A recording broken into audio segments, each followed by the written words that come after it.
ბიზნეს მედია საქართველო. წარმოგიდგენთ.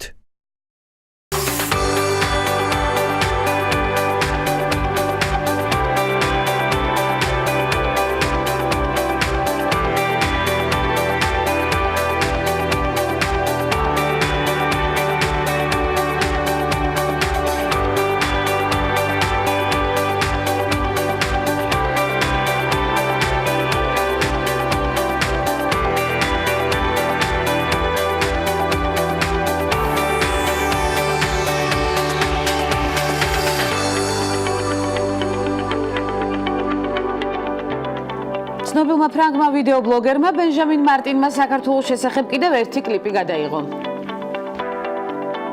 სახალხო დამცველის თანამდებობაზე კიდევ ერთი ქალი განიხილება. სოფო ხორგვანის გარდა ამ პოსტზე კონსულტაციები საიას თავმჯდომარესთან ანა ნაცვლიშვილთან მიმდინარეობს. დეტალებზე რამდენიმე წამში ვისაუბროთ.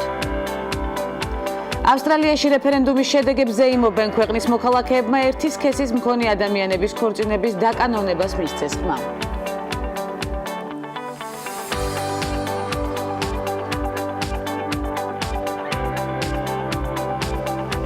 შუახმერეთის ლეგენდა გადაცემის საწყისში ბეჭდების მბრძანებლის ნახვა სერიალის სახით იქნება შესაძლებელი. ამის შესახებ ინფორმაცია უკვე ოფიციალურად დადასტურებულია და თამამად ვაცხადებ გადაცემის ფარგლებში მრავალი თაყვანისმცემლისთვის ტოლკინის ბეჭდების მბრძანებლის სატელევიზიო ვერსიის გადაღებების უფლების მოპოვება ამაზონმა შეძლო. ბეჭდების მბრძანებელი კულტურული ფენომენია, რომელიც წიგნებისა და ფილმების გულშემატკივრებს შეუდარებელ სამყაროში აცხოვრებს. მოხარულები ვართ, რომ ამ შესანიშნავი ნაწარმოების ახალ ვერსიაზე ვიმუშავებთ და გულშემატკივრებს მის სატელევიზიო ვერსიას შევთავაზებთ, ამბობს ამაზონის წარმომადგენელი შერონ დალ იგუადი. ისიც ვიცით, რომ კომპანია რამდენიმე სეზონის გადაღებას გეგმავს, როგორც სხვადასხვა გამოცემები წერენ. ამაზონმა ეს გადაწყვეტილება HBO-ს საკულტო სერიალის სამეფო კარის თამაშების წარმატების შემდეგ მიიღო და ფიქრობენ, რომ ბეჭდების მბრძანებელი დიდი ალბათობით მაყურებელს იმ დანაკლისს შეუცებს, რომელიც გოთის დასრულების შემდეგ გაჩნდება. ნახოთ გადაცემის ანონსი და საქართველოში მიმდინარე მოვლენებით დაუბრუნდეთ ქალების ნარატივს.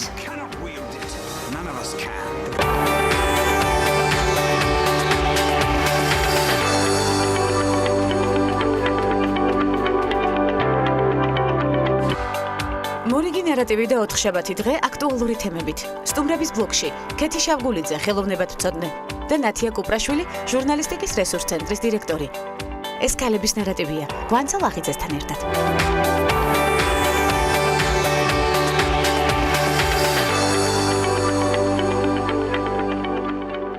და საქართველოში განვითარებული მოვლენებით ცნობილმა ფრანგმა ვიდეობლოგერმა ბენჟამინ მარტინმა საქართველოს შესახებ კიდევ ერთი კლიპი გადაიღო. ვიდეორგოლში შეტანილი მესტია, უშგული და უფლის ციხეა.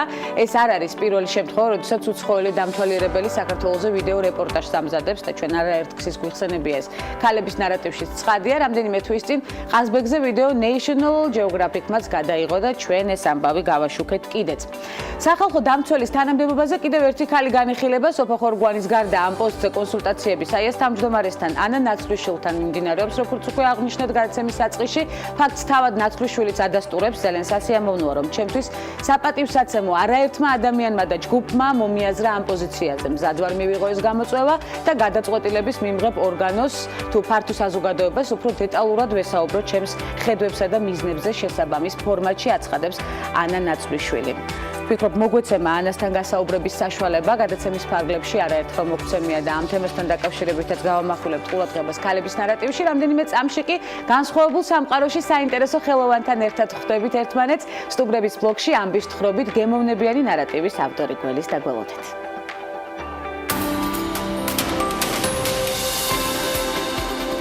მერი კეიში 1918 წლის 12 მაისს ამერიკის შეერთებულ შტატებში დალასში დაიბადა. ის მსოფლიოში ცნობილი კოსმეტიკური ბრენდის Mary Kay Cosmetics-ის დამფუძნებელია. 2000 წელს ორგანიზაციამ Lifetime Television Online ის მე-20 საუკუნის ყველაზე გავლენიან საქმიან ქალბატონად დაასახელა. მერის მიერ დაარსებული კომპანიის შტაბ-ბინა ჩრდილოეთ დალასში მდებარეობს და მისი ფართობი 54000 კვადრატულ მეტრს შეადგენს. კორპორაციაში 1200 თანამშრომელია. კომპანიის პროდუქციის ასორტიმენტი დაახლოებით 200 დასახელების პროდუქტს მოიცავს. დაწყებული კანის მოვლის საშუალებებით დასრულებული დეკორატიული კოსმეტიკითა და პარფიუმერიით. 2006 წლის მონაცემების მიხედვით კომპანიამ დეკორატიული კოსმეტიკის გაყიდვების რაოდენობით ამერიკის შეერთებულ შტატებში პირველი ადგილი დაიკავა. 2010 წელს კი მსოფლიოში Mary Kay-ის მიერ წარმოებული პროდუქციის გაყიდვებიდან მიღებულმა შემოსავალმა 2.5 მილიარდი დოლარი შეადგინა. დღესდღეობით წელიწადში კომპანია 2 მილიარდზე მეტი დოლარის საქონელს ვაჭრობს და 35 ქვეყანაში მილიონი გამყიდველ წარმომადგენელი ყავს. Mary Kay-ში 3 წიგნი აქვს გამოცემული. სამივე მათგანი მილიონიანი ტირაჟით გაიყიდა. ერთ-ერთი წიგნი სახელწოდებით ადამიანებთან მუშაობის უნარები ჰარვარდის უნივერსიტეტში ისწავლება. 1985 წელს ამერიკაში 25 ყველაზე გავლენიან ქალთა რიცხვში მოხვდა. 1996 წელს Mary Kay ეროვნული ბიზნესის დამსახურებულ წევრად დაასახელეს.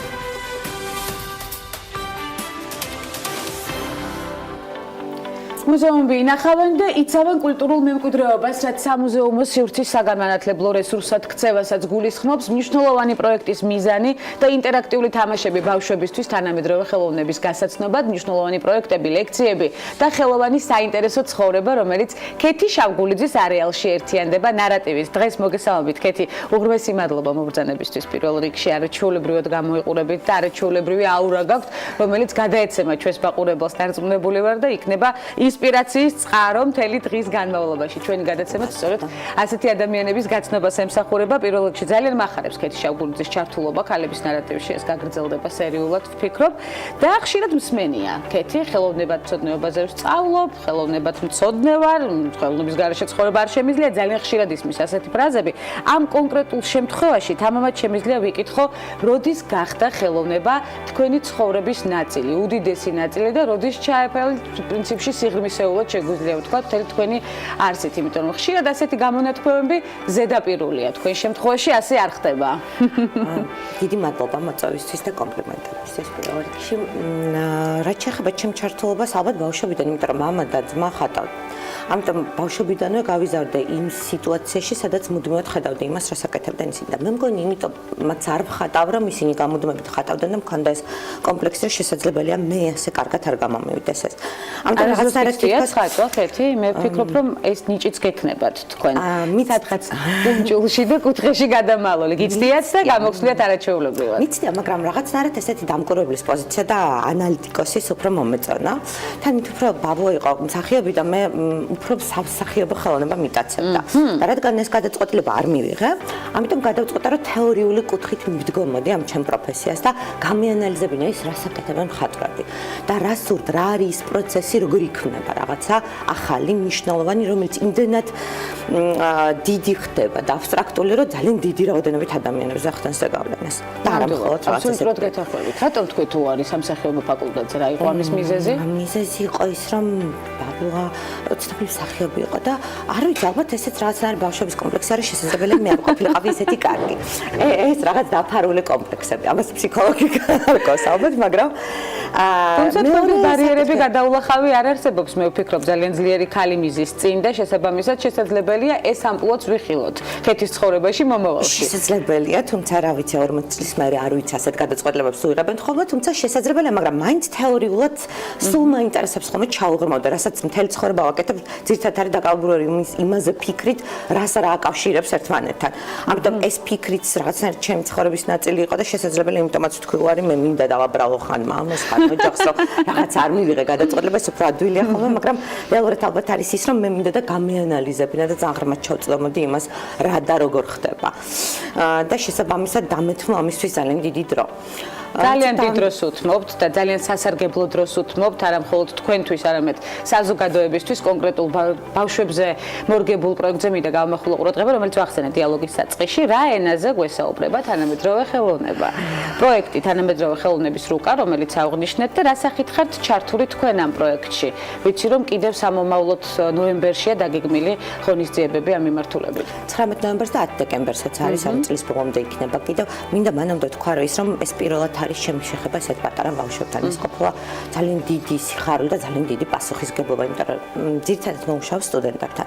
დასრული ადამიანები არ აქვს, რომელსაც გავლილი აქვს ძალიან მნიშვნელოვანი რაღაცები ცხოვრებაში. უკვე ტკენიათ, გახარებიათ, ძალიან რაღაცა მნიშვნელოვანი რაღაცები გადაულახიათ ცხოვრებაში. ამიტომ მათთან საუბარი არის ხოლმე მარტივს ვერ ვიტყვი, მაგრამ შესაბამისად რაღაცა დიალოგი გამოდის, იმიტომ რომ მათ ეს განცდებში, ამ განცდებში ყოფილან. მათ აი იმ სამყაროში უმოგზაურდიან.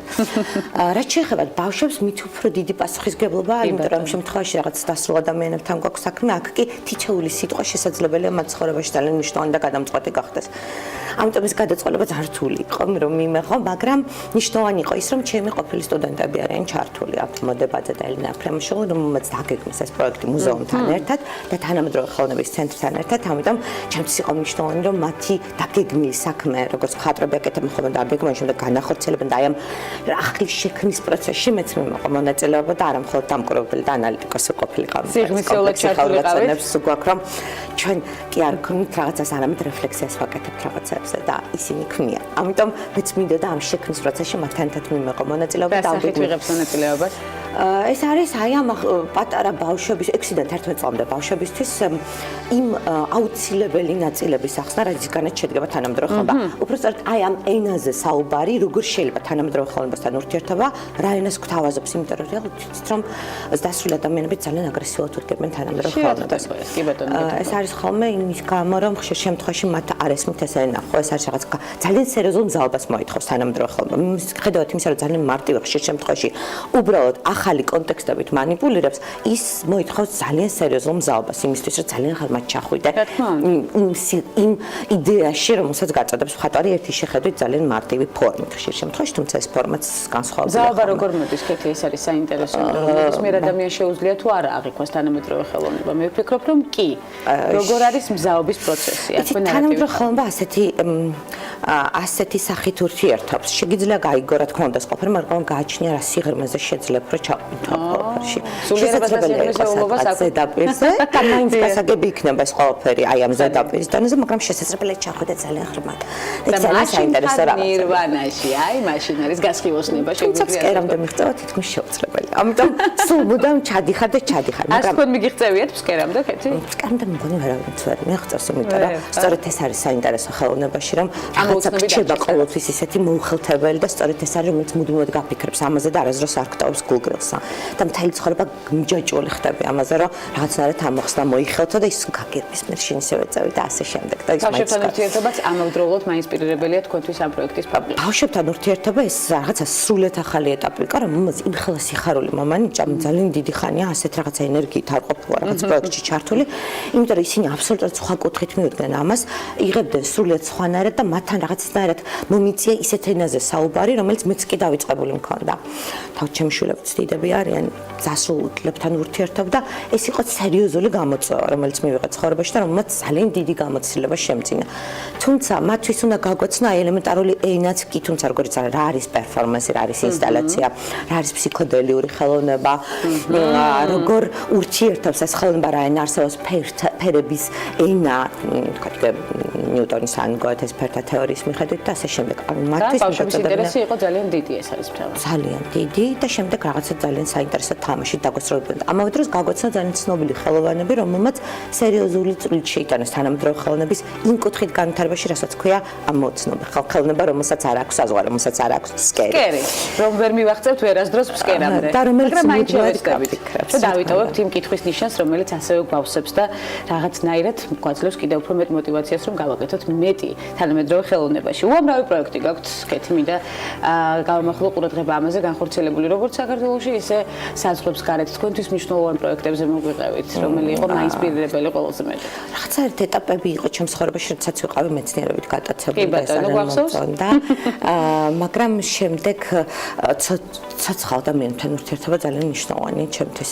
მით უმეტეს სტუდენტებთან, ამიტომ ყველაზე მნიშვნელოვანი პროექტები მაინც არის მათთან დაკავშირებული, იმიტომ რომ ისინი იმაძლევენ სიცოცხლის ხარისხს. ისინი განასახიერებენ ჩემთვის იმ ენერგიას, რომელიც მუდმივად მაფიქრებს მე იმაზე, რომ გავაკეთო რაღაც ახალი, ვიცოდე რაღაც ახალი და მუდმივად ადეკვატური იყო მათი სამყაროზე.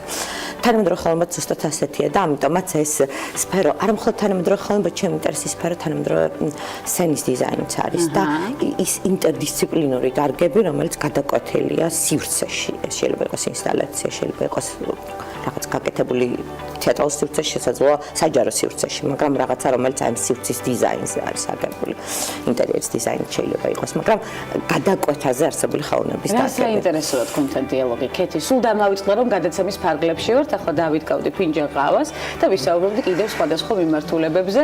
სად არის თქვენი სივრცე განტვირთვისთვის, დატვირთულ სამუშაო გრაფიკში? ამას სჭირდება გონებრივი ჩართულობა, სულიერი ჩართულობა, სიღრმეების ამოცნობის მიმართულებით ჩართულობა, რომელიც უკვე აღნიშნეთ. სად არის თქვენი განტვირთვის ადგილი? განტვირთვის ადგილი ისევ და ისევ აღმოჩნდა ასე რომ ხელოვნება, შეიძლება იყოს კინოხელოვნება, შეიძლება იყოს მუსიკა, რომელიც მუდმივად რაც არის განცდა მაქვს ხოლმე თუ ამას არ ვაკეთებ შიმშილის განცდა, რომელიც მე რაღაცნაირად ხუთავს და სულ მჭირდება რაღაც ახალი საკვები და ეს არის ხოლმე ხელოვნება, რომელიც თუ ძალიან კარგ რაღაცას ნახულობ, რაღაც ცოტა ხნითას გივსებს აი ამ შეგრძნებას და შემდეგ ისევ ახალი და ახალი გინდა. ამიტომ ისევ და ისევ განტვირთვის სფერო არის ჩემი მეგობრები, მათი პროექტები, ხელოვანი ხალხი, მხატვრები, მუსიკოსები, რეჟისორები, რომელთან არა მხოლოდ მათი განხორციელებული და გაკეთებული ნამუშევრები, არამედ მათთან ურთიერთობა საუბარი, რომელიც ისევ და ისევ მაფიქრებს რაღაც ძალიან ბევრ ამაზე და ხსნის რაღაც ახალ კარს, რომელიც მუდმივად მე კიდე ახალ კარზე გავყავარ და ასე უსასრულოდ. რომელი იქნება ქეთი შავგულიძესთვის ახალი კარი უახლოეს მომავალში? რაზე ფიქრობთ? მე მაგალითად თქვენგან ველოდები გამოფენას საკაუნფეტო დარბაზში, ვიცი რომ ეს ნიჭი, რომელზეც ახლა საუბრობთ და ბარიერი, რომელიც ჯერჯერობით არ გადაგვილახავს, უნდა გადავლახოთ, ქალების ნარატივში აუცილებლად უნდა დაიბადოს ისედია და აუცილებლად თუ გავაკონტროლო შემდეგ განხორციელების თვალსაზრისით. მე მოვიკითხავ საკაუნფეტო დარბაზს და ნახატებს. დავხატო. თორემ გამოფენასთან შეხება მქონია იყოს რამდენიმე საკაუნფეტო პროექტი გამიკეთები და ერთ-ერთი იყო რომელიც ძალიან მიყვარს, ეს არის შეზღუდული შესაძლებლობების ბავშვებთან ერთად გაკეთებული პროექტები და ასევე გამოფენა მწვანე, რომელიც ძალიან მიყვარს, იმიტომ რომ დაახლოებით 50-მდე მხატვარი მონაწილეობდა და გარემოს დაცვის პრობლემისადმი იყო მიძღვნილი და ფიქრობ, რომ ეს პროექტი გაგრძელდება. ეს არის ჩემი საყვარელი პროექტი, რომელსაც ვფიქრობ, რომ გავაგრძელებ და ეს რაღაცა შესაძლებელია ყოველწლიური სახეც ქონდეს ამ პროექტს. სასარგებლო პროექტებში ხართ ჩართული როგორც ყოველთვის. კეთი, ძალიან გვახარებს თქვენი სტუმრობა ქალების ნარატივში, თუმცა მე თქვენი ნახატების გამოფენა ვიგულისხმე, მაინც ვერ ავერიდეთ ამას და ამხას ვახარებს თქვენთან დიალოგი უკვე სამომავლოდაც, რომელიც უკვე დაიგეგმა ქალების ნარატივის სერიალში და უარს არ მივიღებ, არაჩვეულებრივი რესპონდენტი ბრძანდებით, მადლობა მობრძანებისთვის, წარმატებას გისურვებთ პირველ რიგში. ქეთი შავგულიძე, ხელოვნებად მცოდნე, არაჩვეულებრივად ღრმა სულის პატრონი, ვიტყოდი ასე, რომელიც მარტივად გამოიკვეთა 10 წუთის დიალოგში, ამას თქვენც თამამად იგრძნობდით და ველით მას, რა თქმა უნდა, კვლავ ქალების ნარატივის სერიალში მცირე სარეკლამო ბლოკის შემდეგ უკვე უცხოეთში განვითარებული მოვლენებით ბრუნდებით და მორიგ საინტერესო სტუმართან ერთად დაგვალოთით.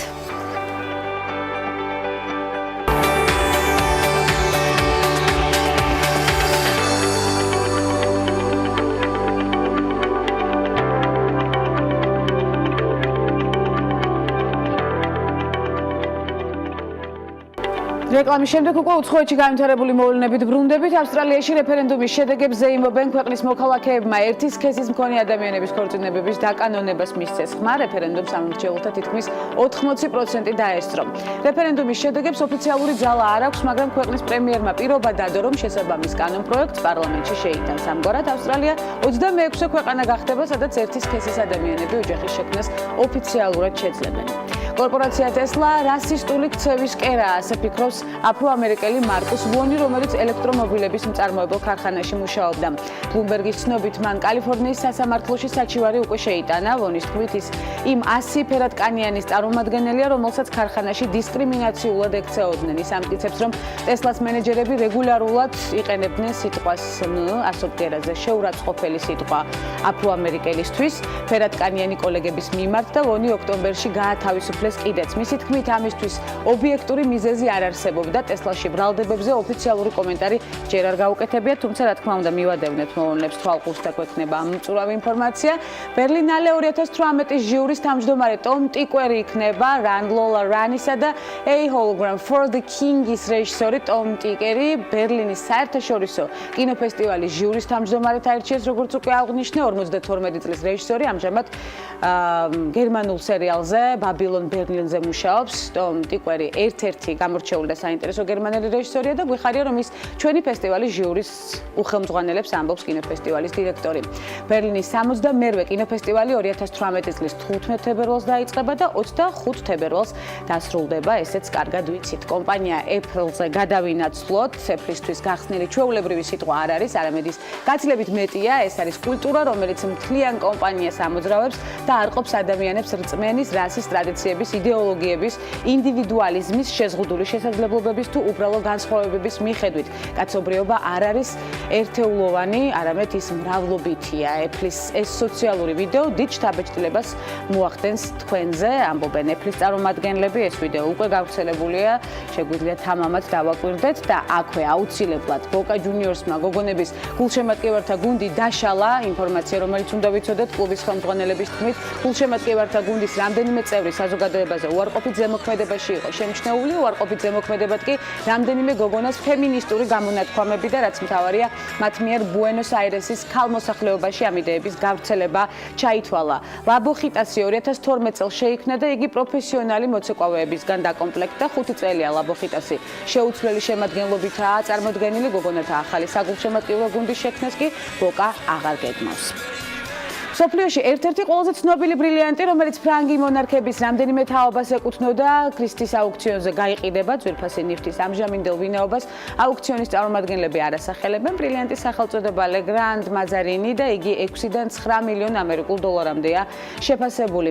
ბრილიანტი ვარდისფერი შეფერილობის არის და იშვიათ სიწმინდის, მის წარმოადგენს, მისი წონა 19 კარატია და ინდოეთშია აქვე ნაპოვნი უნდა აღინიშნოს. ბრილიანტის შესახებ მე-17 საუკუნიდან გახდა ცნობილი, ძვირფასი ქვა იმპერატორ ნაპოლეონ მეორის მეუღლეს მარია ლუცია ავსტრიელის დიადემას ამშვენებდა, მანამდე კი მისი პირველი მფლობელი ფრანგი კარდინალი, დიპლომატი და პოლიტიკოსი ჯულიო მაზარინი იყო 1887 წელს, როდესაც ფრანგული ძვირფასეულობის რაღაც ნაწილი აუქციონზე გაიყიდა, ბრილიანტი იუველირმა ბუშერონმა შეიძინა, რის შემდეგაც უკვე აღნიშნული ძვირფასეულობის ბედიც გაურკვეველია და ახლა გახდება ჩვენთვის მისი ფასი ცნობილი გაყიდვის შემდეგ. ლოტი აიწევს, მე ვფიქრობ, ამერიკის შეერთებული შტატების ჯანდაცვის დეპარტამენტისა და დაავადებათა პრევენციის ცენტრის მონაცემებით 2010 წლიდან 2016 წლამდე ამერიკელ თინეიჯერებში დეპრესია 60%-ით გაიზარდა. 10-დან 19 წლამდე ახალგაზრდებში გაიზარდა თვითმკვლელობის შემთხვევები, ყველაზე დიდი რისკის ჯგუფად თინეიჯერი გოგონები ითვლებიან ამასობაში. პროფესორ ჯინ თვენჯის თქმით, ამერიკაში 9 მილიონზე მეტი მოზარდი გამოკითხეს და კვლევამ დაადგინა, რომ იმ მოზარდებს შორის, ვინც სოციალურ ქსელებს ყოველდღიურად იყენებს, დეპრესიის შანსი 13%-ით მაღალია ვიდრე თინეიჯერებში, რომლებიც მას შედარებით იშვიათად ხმარობენ. კვლევის მიხედვით ასევე მაღალია თვითმკვლელობის შანსი ისეთ მოზარდებში, რომლებიც გაჯეტებთან დღეში 3-ან მეტ საათს ატარებენ, 34%-ია გამოკვეთილი, ხოლო ვინც ამაზე მეტ დროს უთმობს ელექტრონულ მოწყობილობებს და სოციალურ ქსელებს, თვითმკვლელობის შანსი საშუალოდ 48%-ს აღწევს. გამოცემის ცნობით მოზარდები ამბობენ, რომ სოციალური მედიის მხრიდან უზარმაზარი წნეხის ქვეშ არიან, სკოლაში გავრცელებულ ფიზიკურ ან ფსიქოლოგიურ დევნას, დაცინვას, ჩაგვრას და ტერორს, რასაც ბულინგს ეძახიან, დაემატა სოციალურ ქსელებში გავრცელებული კიბერჩაგვრა. 1 წლის განმავლობაში 5208 ადამიანზე დაკვირვების შემდეგ დადგინდა, რომ ზრდასრულები, რაც უფრო მეტად იყენებენ Facebook-ს, მით უფრო ცუდად არიან ამ ქსელთან ურთიერთობა უარყოფით გავლენას ახდენს მათ მენტალურ ჯანმრთელობაზე, ფიზიკურ სიჯანსაღეზე და ცხოვრებით კმაყოფილების განცდაზე. ეს საკითხი არაერთგზის დაყენებულა გლობალურად და ჩვენს გავხდით სწორედ ამ საკითხის განხილვის არეალში მოვხვდით უпроსტორად და გავაგრძელებთ ამ თემას უკვე სტუმრებთან ერთად დარწმუნებული ვარ. ახალი კვლევის შედეგად შავი შოკოლადი და წითელი ღვინო დაბერების პროცესს აფერხებს, უკვე სასარგებლო ინფორმაცია. ბრაიტონის უნივერსიტეტის მეცნიერებმა აღმოაჩინეს ქიმიური ნაერთი წითელ ღვინოსა და შავ შოკოლადში, რომელსაც შეუძლია შეაფერხოს ადამიანის დაბერების პროცესი და უფრო მეტი ცხელი შეუწყოს მის გაახალგაზრდავებას. როცა დავინახეთ თუ როგორ იყოფოდა უჯრედები, რომ გაცილებით სწრაფად ხდებოდა ეს ნაერთის ზემოქმედების შედეგად, თვალებს არ ვუჯერებდი, დაუჯერებელი იყო იმის დანახვაც, თუ როგორი ახალგაზრდული იერი მიეცა მობერებულ უჯრედებს. ეს რაღაც მაგიას გავდა. ექსპერიმენტი რამდენჯერმე გავიმეორე და ყოველ ჯერზე ერთი და იგივე შედეგი მივიღე, ამბობს მკვლევარი პროფესორი ევა ლატორე. ამ ახალი მართლაც შესანიშნავი დასკვნის მქონე კვლევის თანახმად, წითელ ღვინოსა და შოკოლადს აქვს უნარი ადამიანს შეუნარჩუნოს ახალგაზრდული სული და აზროვნება და ფიზიკაც, როგორც უკვე აღვნიშნეთ, ძალიან მნიშვნელოვანი და საინტერესო ინფორმაცია, რომელსაც გავათვალისწინებთ. ექსპერიმენტის გაკეთებაც ძალიან მარტივია და მე თანხმობით, ჟურნალისტიკა, ცხოვრების წესად და ნოვაცია მის კარიერულ გზაზე. რამდენიმე წამში მორიგი ძლიერი ქალი ქალების ნარატივის სერიალში დაგველოდეთ.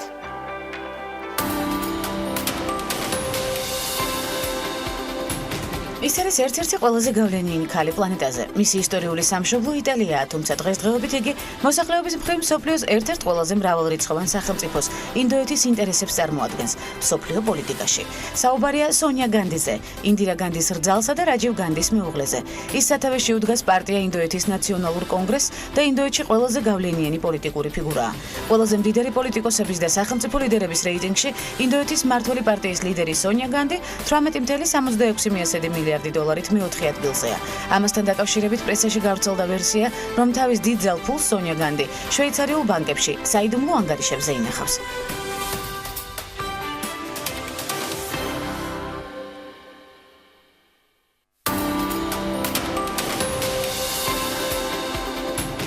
ნიკი ჰეილი ცნობილი ამერიკელი პოლიტიკოსი და ფილანთროპია, რომელიც სამხრეთ კაროლინის მთავრობაში მსახურობდა. 45 წლის ასაკში გახდა ყველაზე ახალგაზრდა გუბერნატორი, ასევე იყო სამხრეთ კაროლინის პირველი ქალი გამგებელი. ბობი ჯიდალის შემდეგ გახდა მეორე ინდოელ-ამერიკელი, რომელიც შეერთებული შტატების სახელმწიფო სამსახურში მსახურობდა. 2017 წლის 27 იანვრიდან გახდა ამერიკის შეერთებული შტატების მუდმივი წარმომადგენელი კაიროში.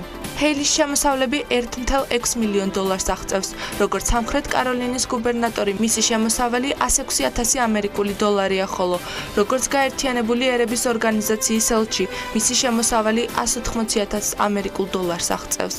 ნიკი ჰეილი ბამბერგში 1972 წლის 20 იანვარს დაიბადა. მისი მეუღლე მაიკლ გეილია, რომელიც სამხრეთ კაროლინის ეროვნულ არმიაში მსახურობს. წყვილს 2 შვილი ყავს, 1 ვაჟი და 1 გოგონა. კლემსონის უნივერსიტეტის დასრულების შემდეგ ჰეილი შეუერთდა გადამამუშავებელ კომპანია FCR Corporations ხარჯების მართვის მიმართულებით.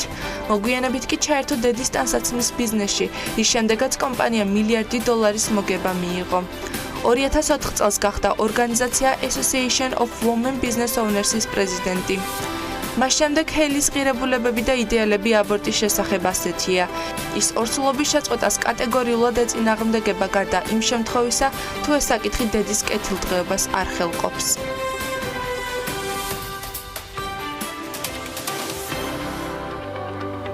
თავად ჟურნალისტის ზრუნვა მომავალ თაობაზე და ხელშეწყობა კოლეგებს. ბევრი მიზანი და ამოცანა, რომელიც მისთვის დაძლევადი და მიღწევადია. რეგიონების გაერთიანება ქვეყნის და დარგის წინსვლისთვის და დაუღალავი შრომის შეჯამება ქალების ნარატივის არეალში. ჟურნალისტიკის რესურს ცენტრის დირექტორი ნათია კუპრაშვილი ნარატივით გადაცემაში, თუმცა სხვა რეგალიებზეც უნდა გავამახვილოთ დღეს ყურადღება, ეს არ არის თქვენი ერთადერთი რეგალია ნამდვილად არა, ნამდვილად უნდა მოგეწონოთ საკუთარი თავი და კმაყოფილიც უნდა იყოთ იმ აქტივობების გამო, რომელიც ამდენი წლის განმავლობაში ჩაიდინეთ და როგორ მოხდა საწყისი ჟურნალისტიკის შემოპარვა თქვენს ცხოვრებისეულ გზაზე. ნათია, ეს არის მთავარი, იმიტომ რომ პროფესიული არჩევანი განაპირობებს შემდეგ უკვე სხვადასხვა მიმართულებას სწორედ ამ წარმატებულ მიმართულების გზაზე. მოგესალმებით. მივესალმები მაყურებელს, ყველა იმ ქალს, რომელიც იყო და იქნება ამ კარგ პროგრამაში. მართლა სწორად იყო, მართალი გითხრა, შერჩეული ტერმინი, არ ვიცი, იცით თუ არა ეს ისტორია, მართლა შემომეპარა ჟურნალისტიკა, არ იყო ეს რაღაცა ისეთი თავიდან არ ვოცნებობდი, ნამდვილად ყოფილიყავი ჟურნალისტი. როცა ვამთავრებდით სკოლას, უფრო სწორად ლიცეუმს, იმიტომ რომ ჩვენ დროს ცოტა შეიცვალა განათლების სისტემა. ჩვენმა ჯგუფმა კლასელებმა გადავწყვიტეთ, რომ გამოგვეცა ჟურნალი ჯეჯილი და გაზეთი აშრიალე. 15 წლის ასაკში უკვე ვიყავი თანარედაქტორი და ძალიან მოგვეწონა მოკლედ ამ საქმის კეთება. მართალი გითხრათ, პირველივე გამოცემით ვიშოვეთ ფული, კარგად გავყიდეთ ეს გამოცემა და ვიყიდე კედლის საათი. პირველი ხელფასი კი და მივხვდი, რომ დროს უნდა გავყოლოდი, ამ დროს უნდა გავყოლოდი, ამ საათსაც უნდა გავყოლოდი და ძალიან მომეწონა ის, რაც გავაკეთე, იმიტომ რომ ვინც კითხულობდა სტატიებს, რომლებიც ჩვენ მომამზადეთ პირველ გაზეთში, ეგონა რომ ვიყავით 40 წლის ასაკის ადამიანები, იმიტომ რომ ძალიან სერიოზულ თემებზე ვწერეთ და პირველად შევედით ისეთ ადგილებში, სადაც მანამდე არ ამეყოფილა. მაგალითად, მაშინ ესეთი ახალი შემოსული იყო ქვეყანაში რელიგიური დაჯგუფებების სექტები და პირველი რეპორტაჟი მქონდა ერთ-ერთ ასეთ დაჯგუფებაზე და მივხვდი, რომ გარედან კი უნდა მეწერა ამ ხალხს, არამედ უნდა მენახა ადგილზე რას აკეთებდნენ და უშუალოდ იყავით პროცესში ჩართული. ასე გამოვიდა. ყოველთვის გამოდის შედეგიანად შემდეგ სტატიაც და ნებისმიერი თემაც, როდესაც სიღრმისეულად ჩახვდებით. ბევრი შეცდომა მქონდა ნამდვილად. შეცდომები და ბარიერები ცხადია იქნება, ჩვენ ამაზე აუცილებლად გავამახვილებთ ყურადღებას და ამიტომ თქვი ძლიერი ქალის წარმატებული გზა, მე აღვნიშნე დიალოგის საწყისში, საათი თუ გაქვს შენახული ის, რომელიც პირველი ხელფასით იყიდეთ. დედას აქვს შენახული. ნამდვილად აღარ მუშაობს სამწუხაროდ. არა, იმ საათს არ უყურებ, მაგრამ დროს ყოველთვის უყურებ და ვცდილობ რომ მივადევნო. რა სახის ბარიერები გქონდა პროფესიულ გზაზე? ბევრი ბარიერი იყო იმ კუთხითაც რომ მე დავიწყე როგორც რეგიონულმა ჟურნალისტმა და ეხლაც თავს გარკვეულწილად მივიჩნევ რეგიონთან მყოფ ჟურნალისტად, იმიტომ რომ აქტივობები ყოველთვის უკავშირდება რეგიონულ მედიას და რეგიონში მუშაობას ყოველთვის ახდენს, რა თქმა უნდა, უფრო მეტი სირთულე ვიდრე თქვათ ეროვნულ მაუწყებელში, არ ეროვნულ მედიაში მუშაობას. ყველგან არის რა თქმა უნდა თავისებური სირთულეები. იყო ისიც რომ არ გქონდა თქვათ ისეთი საშუალება, ეხლა ბევრს აქვს პრეტენზიები განათლების სისტემასთან, მაგრამ მაშინ გაცილებით უფრო უარესი იყო და ჩვენ გვიწევდა ჩვენს თაობას ჩვენსავე შეცდომებზე გვესწავლა და ამ შეცდომებს რომ გადახედავ, ეხლა რა თქმა უნდა გაწუხებს ეს შეცდომებიც, მეც მქონია ამგვარი პროფესიული შეცდომები, მაგრამ მისწავლია ამ შეცდომებზე და ცხადია, გამოგვისწორებია და შემდეგ უკვე შედეგიც მეგვიღია წარმატებული. მე მინდა რესურს ცენტრზე გავამახვილო ყურადღება ჟურნალისტიკის რესურს ცენტრი, თუ არ ვწდები 2009 წლიდან ხართ ჩართული ამ ამბავში. დავიწყეთ 2009 წელს, თუმცა ეხლა ბოლო პერიოდში უფრო გავაქტიურდით. ეს არის სწორედ ჟურნალისტური მიმართულებების გაძლიერებისთვის შექმნილი ორგანიზაცია. ჩვენ თანამშრომლობთ რეგიონულ უნივერსიტეტებთან, რეგიონულ ჟურნალისტურ სკოლებთან, ვცდილობთ იქ სტუდენტური მედიების განვითარებას, ზოგადად კურიკულუმების გადამუშავებას და ახალი მოდულების შეთავაზებას.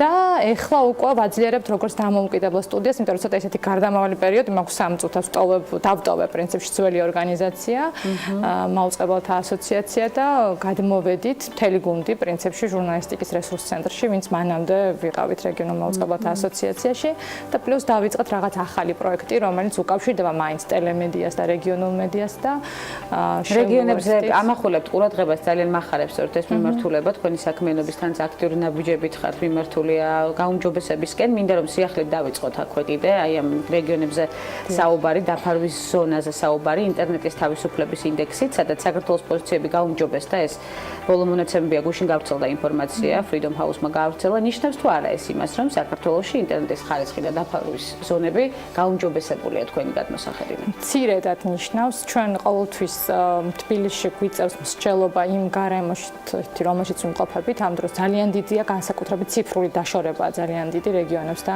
ცენტრს შორის და ჯერჯერობით პროექტები, რომელიც არის წამოწყებული და იდეაში არსებობს რეგიონების ინტერნეტიზაციის, ნელა მიიწევს წინ და ამ კუთხით ეს არ იყო არსებითი, რამაც გაუმჯობესა ჩვენი მონაცემი ინტერნეტის თავისუფლების კუთხით.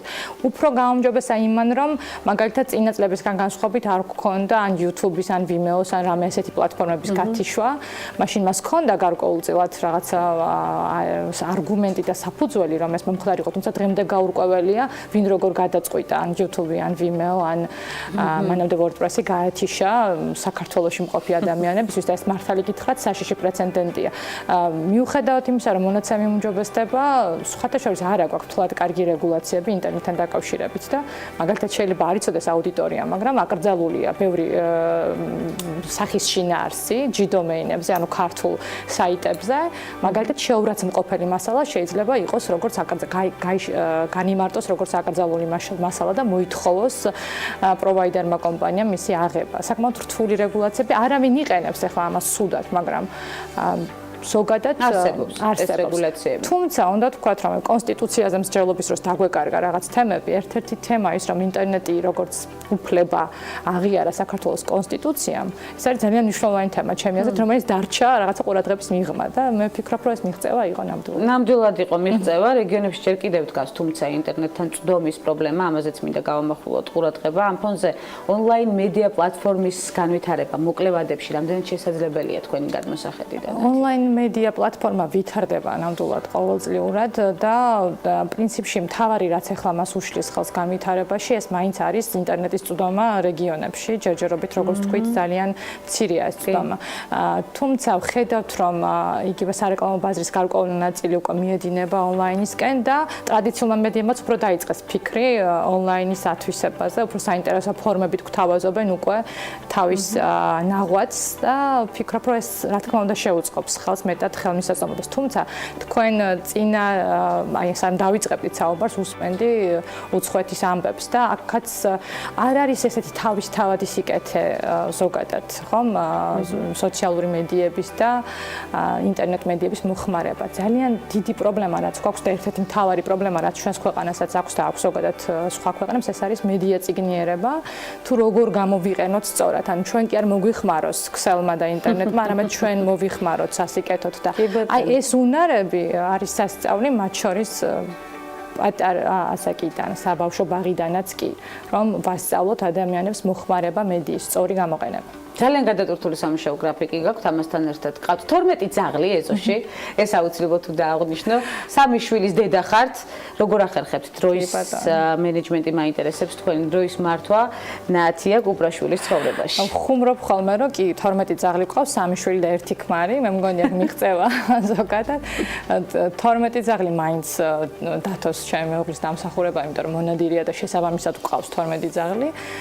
12-ვე სახელს ზედმიწევით ვერასოდეს ვერ ხვდები რა რთული შეიძლება იყოს. არ გახსოვთ 12 ძაღლის? ყველას იმახსოვს ინდივიდუალურად, როცა ვხედავ და ვურთიერთობ, ყველას ის უბრალოდ ვიცი რა თქმა უნდა, მაგრამ ეს ერთ მიყოლებით ვერ სხვადასხვა ყოველდღიურად ვარჯიშობ ამაზე და მეხსიერებას ამით ვივითარებ, მაგრამ ჯერჯერობით ვერ მივაღწია შედეგს, რომ 12 დღის რაღაც ნაწილი ძაღლების სახელების დამახსოვრებას მიიღებს. და მივხვდები რომ როგორც ჩანს მართლა გადატვირთული მაქვს გონება, თორე ალბათ ეს არ არის დაუძლებელი ამოცანა, რომ 12-ვე სახელი ერთად თქვა. ნამდვილად არ არის. კარგად გრძნობენ ჩემი აზრით თავს ჩვენთან სახლში, თავის სახლში, უბრალოდ თავის ეზოში სადაც არიან. ბავშვებიც მათთან ძალიან კარგად გრძნობენ თავს. და დროის მენეჯმენტი არის გაწეული მე არ რაღაცა ისე ბუნებრივად არის გადანაწილებული სახლში საქმე, ყველა თავის საქმეს აკეთებს და ერთმანეთს უვლის.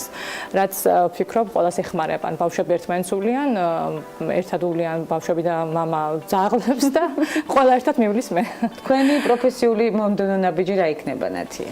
ჩვენ დავიწყეთ ძალიან საინტერესო პროექტი ერთად ჩემმა გუნდმა, რომელიც მანამდე ვიყავით რეგიონულ მაუწყებლობათა ასოციაციაში. ეს არის პირველი რუსულენოვანი რეგიონული არხი.